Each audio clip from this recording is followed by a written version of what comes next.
Hi guys! For today's video is pupunta kami ng Likilo kaya na umaga pa lang naglalakad na kami ng napakalayo-layo ba naman. Nasabi ko ngang malayo kasi kanina pang 7:30 kami naglalakad, magla-9 na hindi pa kami nakakarating sa aming paroroonan. Paano ba naman ang babagal maglakad? Kasi mga takot sa ahas. Na para bang walang ahas sa kasama ko?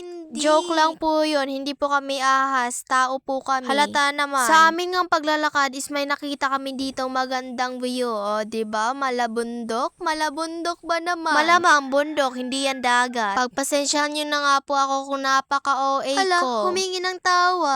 Attract kasi ako sa mga magagandang view at sa mga magagandang tao.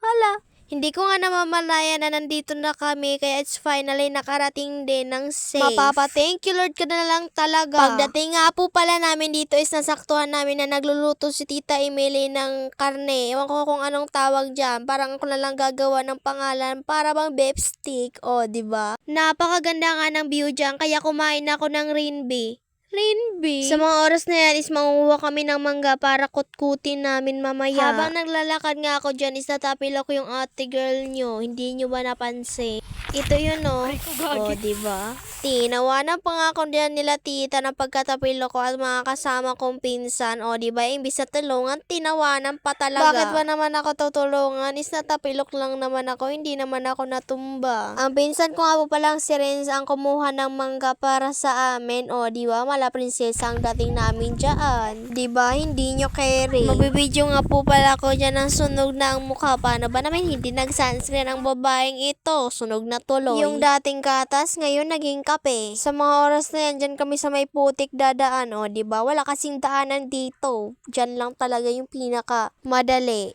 Yung pinsan ko nga po pala dyan na muntik ng malaglag, o, diba? Para talagang bibigay sa amin yung lupa. Now, it's my turn. Oh, buti na lang hindi nalaglag ang babaeng ito. Tawa-tawa pa talaga yung babaeng yan, pero sunog na ang mukha. Fast forward nga, kakatapos lang namin dyan kumain ng tanghalian. So, ngayon kukuha kami ng pili para ngut-ngutin namin. Pasensya nga po pala kung hindi ko na video ng pagkain namin at pagluto ng pansit. Paano ba naman? Nakalimutan ko, nagbablog pala ako, hindi ko na videohan. O, diba? Makakalimutin na talaga ang babaeng ito. Sa mga oras na yan, huminto muna kami kasi nga nakakapagod. Nakakapagod magmuni-muni. Ay, hindi. Sa mga oras na yan is maghahanap kami ng pili. Opo, tama po kayo nang narinig. Naghahanap lang po kami kasi po wala pong magsasaka. Wala po kami ditong kasamang malaking lalaki at matanda sa amin. Paano ba naman ang mga kasama namin ditong lalaki is mga bata pa, mga grade 5 pa nga lang at grade 4? Alangan naman sila yung paakyatin namin. Baka kasi malaglag. O, diba? Advance talaga kami mag-isip. Mapapasana all ka na lang talaga. Habang naghahanap nga kami dyan ng pili, natatakot na ako. Baka kasi may makita akong ahas. Habang nga kami natatakot, ito nga si Sus is panay kulit naman talaga. Pumupunta kung saan saan. Na para bang siya ang hari ng kagubatan.